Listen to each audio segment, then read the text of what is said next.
Have you ever had that strange moment when something inside of you whispered, "Don't go there," or "Say yes to this," even before your mind could process why? Maybe it was a sudden feeling in your chest that told you not to trust someone, or a quiet pull guiding you to take a different road home. And only later you discovered why that choice mattered. Most people dismiss these subtle nudges as coincidences, emotions, or even irrational impulses. But what if I told you that these whispers are not random at all? What if they are the language of the quantum field itself, your first access point to a reality that is already forming before your eyes? You see, we've been conditioned to believe that life is logical, sequential, cause and effect. We make plans, we analyze options, we weigh pros and cons, and then we decide. But in quantum mechanics, reality doesn't operate that way. Experiments have shown that information can be received before an event even occurs, as if consciousness is not bound by linear time. Researchers like Dean Radin and the HeartMath Institute have studied this phenomenon, calling it presentiment, the body's ability to feel the future before it arrives. Your nervous system, your heart, your gut, they all register shifts in the quantum field before your rational mind can catch up. That quiet inner signal you often ignore, it is the preview of your future. Think of it like tuning into a radio station. Before you fully lock onto the frequency, you hear static, then fragments of a song, then suddenly the sound becomes clear. Intuition is that static turned signal. It's your awareness catching glimpses of the frequency you are about to collapse into reality. The issue is that most people are trained to doubt the static. They override it with logic. They push it away with overthinking, or they silence it by demanding proof. But the quantum field never speaks in proof. It speaks in resonance. And resonance always comes as a feeling first. That's why intuition feels soft, almost ignorable. It doesn't shout, it whispers. It doesn't argue, it nudges. It doesn't overwhelm, it invites. And yet, when you look back at the most important decisions of your life, chances are your first signal was right. That first gut reaction, that first inner knowing, that flicker of awareness, it was guiding you long before your reasoning could explain it. The irony is that most people only trust it in hindsight. They say, "I knew it. I should have listened." But by then, the signal has already been proven by events. What would your life look like if you trusted the signal the first time, without waiting for external confirmation? Quantum manifestation begins not when you decide, but when you notice. Before the choice is made, before the action is taken, there is a liminal space, a microsecond, where the field shows you the path. It's like standing at the edge of two timelines and catching the flicker of the one calling your name. If you dismiss it, you slip back into the old reality. If you trust it, you step into the new. That is the hidden mechanism behind synchronicity and intuition. They are not accidents. They are signposts from the field, markers telling you that the collapse is already in motion. Here's the paradox. Intuition feels too simple to be trusted. Your mind says, "It can't be this easy. I need data. I need guarantees. I need a plan." But the universe doesn't work with guarantees. It works with alignment. Complexity is the language of the mind. Simplicity is the language of the field. And your intuition is simplicity incarnate. One signal, one nudge, one quiet inner voice. Follow it, and you're in resonance. Ignore it, and you're out of sync. This is why so many people struggle with manifestation. They think it requires rituals, hours of visualization, or endless affirmations. They forget that the first step always arrives as a whisper. The whisper is the alignment. The whisper is the doorway. When you learn to hear it, trust it, and act on it without hesitation, you collapse into realities faster than logic could ever predict. In fact, logic is always late to the party. By the time your mind understands what happened, your energy has already shifted the field. So the question is not whether the quantum field is speaking to you. It always is. The real question is, are you listening? That flicker of awareness you had this week, that gut pull you ignored, that sudden inner yes or no you brushed off, That was the field signaling you. It was the preview of a reality already waiting for you. And the more you notice it, the louder it gets, until eventually, your whole life becomes a symphony of synchronicities, guiding you without struggle, without confusion, without fear. This is where our journey begins. Stay with me because in the next step I'm going to show you exactly how science proves that your intuition is not imagination. It is your quantum compass. For centuries, intuition was dismissed as superstition, something soft, unreliable, or even dangerous to trust. But today, science is catching up to what mystics, shamans, and spiritual teachers have always known. The body can sense the future before the mind can explain it. This isn't philosophy. It's physics, biology, and neuroscience converging to reveal the hidden layers of reality. Let's start with the work of Dean Radin, one of the most respected researchers at the Institute of Noetic Sciences. His studies on presentiment, the body's ability to react before an event occurs, are groundbreaking. Participants were shown images that could be calming or disturbing. Before the disturbing image even appeared, their nervous systems spiked. Heart rate increased, sweat glands activated, brain waves shifted. The body literally anticipated the future a few seconds in advance. Statistically, the results were impossible to ignore. Something beyond linear time was at play. Radin concluded, consciousness is not limited to the present. It reaches into the future. Now let's move to the HeartMath Institute, where researchers like Roland McCready have demonstrated that the heart, not just the brain, is a powerful intuitive organ. In one famous study, participants again anticipated future stimuli. What shocked the researchers was that the heart responded before the brain did. The heart sensed the future, then sent signals to the brain and body. This flips the old model upside down. You're not just thinking with your head, you're thinking with your entire field. Your heart is not only a biological pump, it's an electromagnetic transmitter and receiver, broadcasting signals into the quantum field. And here's where Dr. Joe Dispenza's work becomes crucial. In his book, Becoming Supernatural, Dispenza describes how aligning the brain and heart into coherence creates a measurable electromagnetic signature. When your thoughts, emotions, and body are synchronized, you're not just calm, you're literally tuning into a frequency that reorganizes matter. Dispenza's workshops have measured people entering heart-brain coherence, and the results include spontaneous healings, profound synchronicities, and shifts in perception that defy normal explanation. What he's proving is simple but revolutionary. Your state of being is the signal that collapses your future reality. Quantum physics provides the framework. In the famous double-slit experiment, particles behave differently when observed. The act of observation, consciousness itself, influences the outcome. But what's often overlooked is that the shift happens not when you logically decide to observe, but in the moment your awareness aligns with possibility. Intuition is that pre-observation alignment. It is the signal that collapses the probability wave into reality. In other words, your intuition doesn't just predict your future, it helps create it. This explains why, in spiritual traditions from across the globe, intuition has always been revered as sacred. Indigenous cultures spoke of listening to the small voice. Mystics like Neville Goddard taught that assumption creates reality, that the first inner feeling is the truth. Even Einstein, a man of science, famously said, "The intuitive mind is a sacred gift, and the rational mind is a faithful servant. We have created a society that honors the servant and has forgotten the gift." He knew what modern physics would eventually prove. Intuition is not fantasy. It's function. It's physics.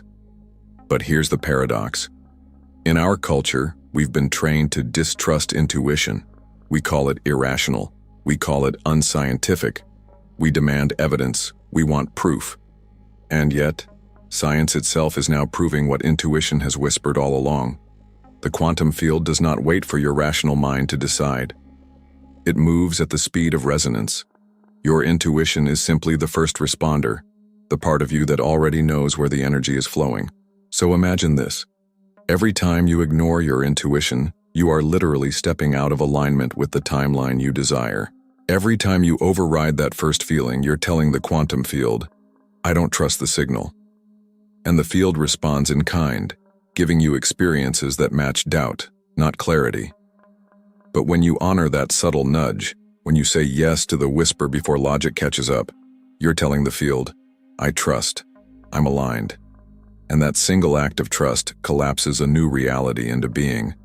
This is why simplicity matters so much. Intuition doesn't come dressed in complexity. It doesn't arrive as a spreadsheet or a 5-step plan. It comes as a flicker, a pull, a knowing. It's subtle because it bypasses the noise of the mind. And when you learn to recognize its frequency, you start living in harmony with the deepest intelligence of the universe. Not forcing, not chasing, simply attuning. And here's the most important point. You don't have to develop intuition. You already have it. What you need is to unlearn the habit of ignoring it. The whispers have always been there. The field has always been speaking. The question is, are you quiet enough to listen?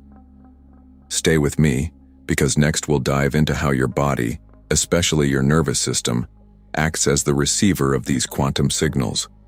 When you understand how to regulate and attune it, you'll stop missing the whispers and start living in constant alignment. If your intuition is the signal, then your nervous system is the antenna. It is through this living biological system that you decode, translate, and embody the frequencies of the quantum field. And the most fascinating discovery of recent science is this. Your nervous system is not just reacting to reality, it is actively shaping it. Think about this for a moment. Your nervous system regulates everything: your heartbeat, your breathing, your hormones, your immune response. It is the bridge between mind and body. But more than that, it is the interface between your inner world and the outer quantum field. When your nervous system is dysregulated, stressed, chaotic, stuck in fight or flight, it sends incoherent signals into the field. And as Dr. Joe Dispenza's research has repeatedly shown, incoherence creates fragmentation in your manifested reality. You think one thing, feel another, and your body reacts as if under threat. That state of survival literally prevents you from accessing higher frequencies. Now here's where the quantum connection becomes undeniable. HeartMath Institute has discovered that your heart's electromagnetic field is 60 times stronger than your brain's. This field extends several feet around your body, and it shifts dramatically depending on whether your nervous system is in stress or in coherence. When you are calm, open, and regulated, your heart field becomes ordered and expansive, a frequency that not only stabilizes your body, but influences those around you. In other words, your nervous system doesn't just receive reality, it broadcasts it. You are a transmitter. Quantum physics gives us the metaphor of entanglement.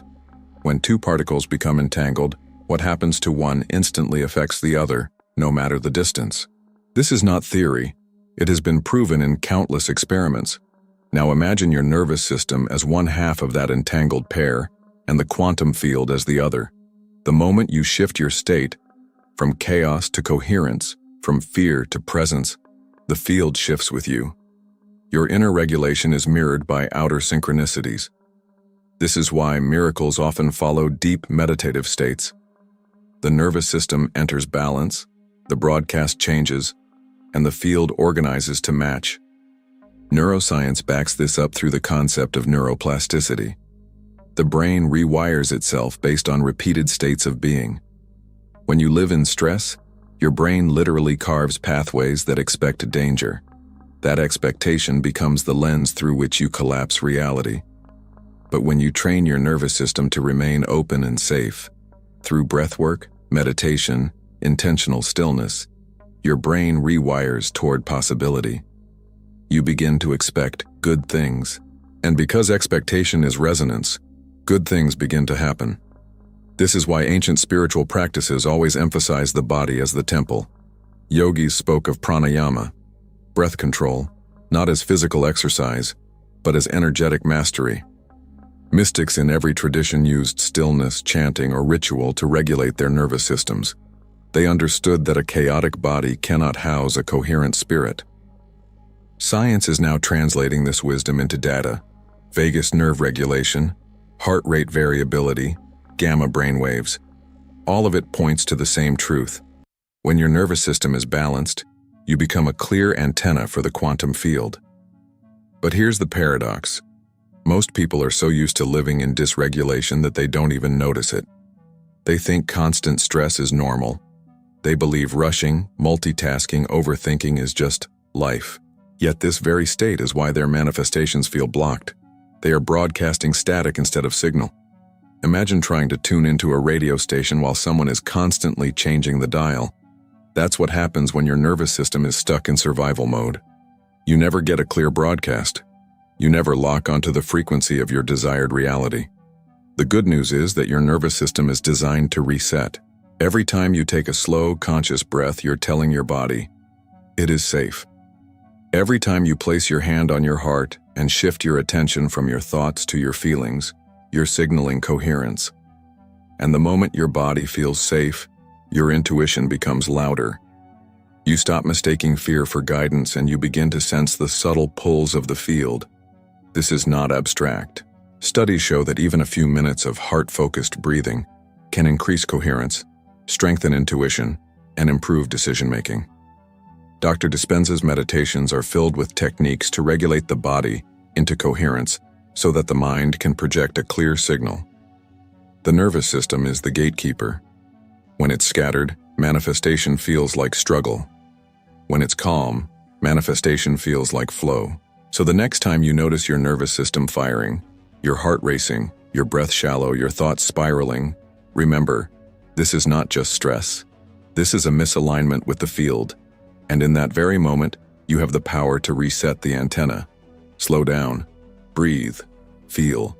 Because the quantum is listening, not to your words but to your state. Stay with me, because next we'll explore how synchronicities, those magical alignments that feel too perfect to be coincidences, are actually feedback from the field showing you how well your antenna is tuned. Have you ever noticed how, when you're in a state of flow, life begins to respond in ways that feel almost impossible to explain? You think of someone, and they suddenly call you. You imagine a solution, and the right book falls into your hands. You set an intention. And within days, the opportunity arrives in the most unexpected way. These are synchronicities, moments when the universe seems to whisper back to you, confirming that you are aligned. But here's the truth that most people don't realize.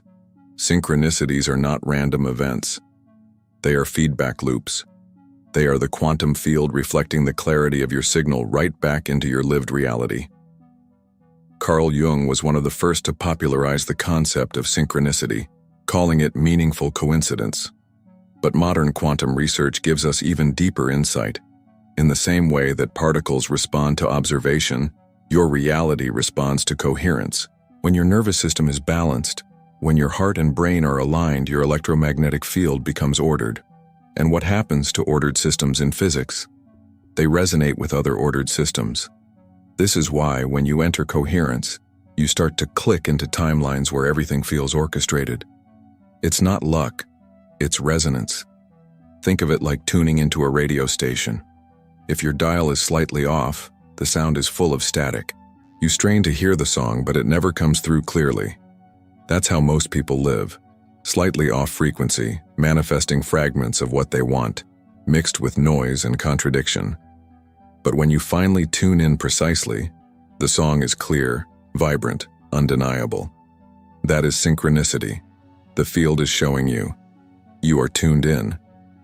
Each coincidence is not random. It is an echo, a mirror, a signal of alignment. Dr. Joe Dispenza often describes synchronicities as signs that you are becoming supernatural, not because you are doing something outside of nature, but because you are finally operating in harmony with its deepest laws. In his workshops, countless people report that once they regulate their bodies into coherence and focus on the vision of their future self, synchronicities explode in their lives. They see repeating numbers. They encounter people who shift their entire trajectory. They find themselves in the right place at the right time, over and over again. This is the quantum field organizing itself to match the order you've created within. But there's a deeper layer that many overlook. Synchronicities are not just signs that you're on the right path. They are also invitations to trust more deeply. Because here's what happens. When the first synchronicities appear, most people feel amazed, and then their rational mind jumps in. Maybe it's just coincidence. Maybe I'm making this up. That doubt pulls them out of resonance. The field reflects not just your clarity but also your hesitation.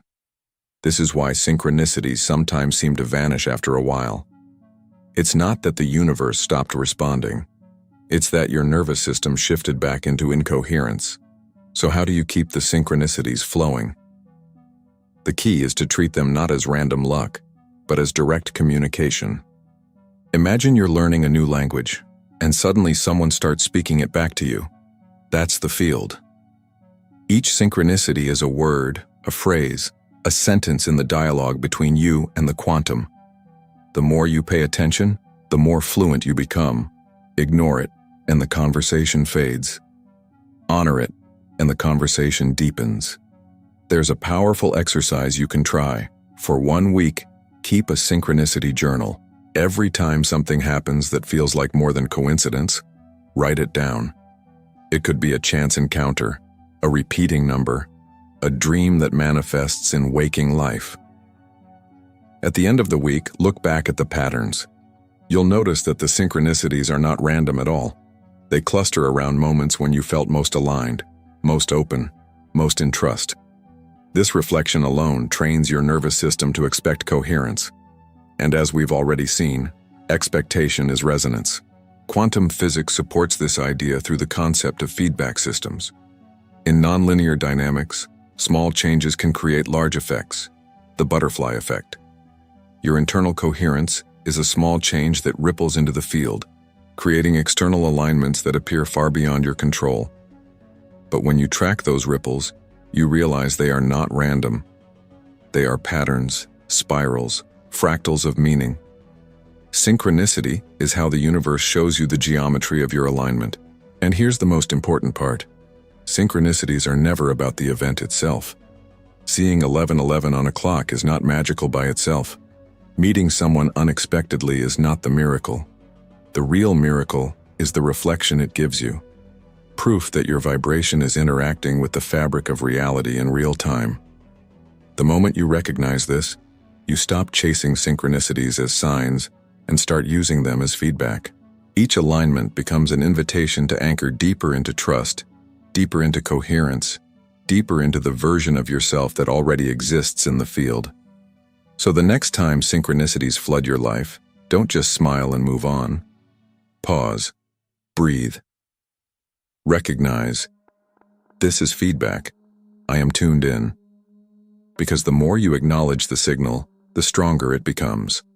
And when the signal becomes strong enough, your entire life organizes itself around that resonance. Take a deep breath and write down in the comments, I am the signal. And I want you to anchor this today. Stay with me because in the next step we'll explore what happens when synchronicities stop. Most people panic thinking they've lost the magic. But in truth, that pause is one of the most powerful moments in the entire process. A hidden doorway into the next quantum leap. If synchronicities are the language of the universe, then what does it mean when that language suddenly goes silent? Many people experience this moment. Everything was flowing, the signs were everywhere, and then silence. No repeating numbers, no chance encounters, no cosmic winks. At first, panic sets in. Did I lose my connection? Am I doing something wrong? Did the universe abandon me? But what looks like silence is not absence. It's the pause between breaths, the moment in music where the rest makes the melody possible. When synchronicities stop, it is not a punishment, it is an initiation. To understand this, let's look at how systems work in quantum mechanics. A particle can exist in superposition, multiple states at once, until observation collapses it into a defined reality. Synchronicities are like the flickering of those multiple possibilities, showing you glimpses of what's aligning. But once you've stabilized into a new frequency, the flicker fades. The system doesn't need to send constant signals anymore. You've already collapsed into the reality. The silence means the field has heard you, aligned with you, and now it's waiting for you to trust. This is where most people sabotage themselves. They confuse silence with disconnection. Instead of trusting, they begin doubting. Instead of holding their vibration steady, they slip back into old patterns of fear, anxiety, and control. That very shift pulls them out of coherence and creates the illusion that the magic is gone. But the truth is, the magic was never gone. The silence was the test. Could you hold the frequency without constant reassurance? Could you trust the process when the feedback loop isn't loud? This is where mastery begins. Dr. Joe Dispenza often says, the moment you trust in the unknown, you step into the quantum. This is precisely what the silence is about. The universe wants to know. Are you creating because of external validation, or because you've become the vibration itself? If your sense of power depends on signs, then you are still giving your authority away. But when you can embody trust in the absence of signs, that's when you become unshakable. That's when manifestation shifts from fragile hope into undeniable reality. Think of it like learning to ride a bicycle. At first, you need training wheels. Those training wheels are the synchronicities. They show you, yes, you're moving in the right direction. But eventually, the training wheels have to come off. The wobble feels scary at first, but it's the only way to discover that you can balance on your own. The silence is the field removing the training wheels, asking you to embody the balance without needing proof. And here's the paradox. The moment you relax into that silence, synchronicities return, but now at a higher level. They no longer appear as simple reassurance. They emerge as orchestrated events that shift your reality dramatically. Instead of small signs, you begin to experience large alignments, meeting someone who changes your path, receiving opportunities that once seemed impossible, stepping into timelines that feel like destiny. The silence was not emptiness. It was gestation. A seed doesn't sprout the day you plant it. It spends time in darkness, unseen, until suddenly it emerges with undeniable life. There's also a psychological component to this. Neuroscience shows that the brain is wired to seek patterns. When you begin noticing synchronicities, your brain becomes hyper-alert, scanning reality for confirmation. This amplifies the sense of magic. But when your brain adapts and those signs become normalized, you may no longer notice them as vividly.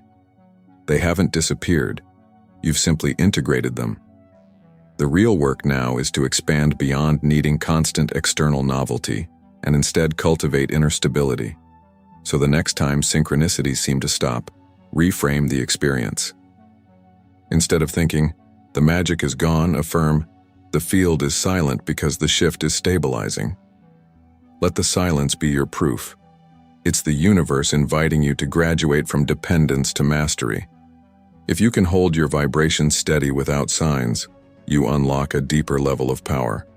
Because now your state is no longer conditional, it's sovereign. And from sovereignty, manifestation becomes natural, inevitable, effortless. Take this moment as a sacred doorway, not the end of synchronicity, but the evolution of it. In silence, you are being stretched. In silence, you are being asked to remember that the power was never in the signs themselves. The power is in you. When you step through this doorway, you discover the highest secret of quantum manifestation. It was never about chasing signs. It was always about becoming the signal. Stay with me, because in the final part, we'll anchor this understanding into a practice you can use. A way to embody your signal so fully that you don't just notice synchronicities. You become the synchronicity others encounter. That's when your life stops being random and starts being a living, breathing miracle. So here we are. You've walked with me through the mystery of synchronicities, how they begin, why they intensify, and why they sometimes stop. But let's tie this all together into the truth that changes everything. Synchronicity was never the goal. It was the mirror. The real goal is coherence. The real power is when you no longer chase signs but embody such a strong vibrational state that you become the signal itself. This is where manifestation stops being an event and becomes your natural state of being. Think about what happens when you become coherent, when your thoughts, emotions, and body move in harmony. In quantum physics, coherence creates resonance. A coherent system vibrates in such stability that it influences everything around it. In neuroscience, this is what Dr. Joe Dispenza describes when he talks about heart-brain coherence. The nervous system moves out of survival and into creation. And in spirituality, mystics like Neville Goddard describe this state as living from the end, embodying the reality before it arrives. They were all pointing to the same thing. You don't wait for signs. You become the sign. Imagine walking into a room with this state. Without saying a word, people feel something shift. They can't explain it, but they feel drawn to you, open to you, influenced by your energy. That's because you are broadcasting coherence into the field. This is not imagination. Studies from the HeartMath Institute have shown that a coherent heart generates measurable electromagnetic fields that can be detected several feet outside the body, influencing others. You are literally shaping reality not through effort but through being. Now here's the key. Synchronicities will return, but now not as proof. They'll come as alignment. The silence gave you the chance to stabilize, and once you did, the universe begins to move with you in ways that are undeniable. But because you no longer need them, you experience them differently. They feel natural. They feel obvious. They feel like the only possible outcome. That's the level where miracles become your baseline. This is your invitation. Stop waiting for confirmation. Stop needing constant signs. Instead, cultivate the state where your being itself is the confirmation. Every breath, every step, every choice becomes a synchronicity in motion. You don't ask if the universe heard you. You know it did because you are broadcasting the frequency of alignment every moment. This is the real graduation. This is where you step from seeker to creator. And I want you to anchor this today. Close your eyes, take a deep breath, and repeat internally. I am not waiting for signs. I am the signal. Say it not just with your mind, but with your heart. Feel the coherence, feel the steadiness. That vibration is enough to shift everything. Now, if this resonated with you, if you feel that pull inside, that deeper remembrance of your true power, then I've created something to take you even further. It's a guidebook called Awaken Your Quantum Power Inside. You'll discover the 7 principles to activate your vibrational field with clarity and precision, so that you don't just read about these truths, you live them.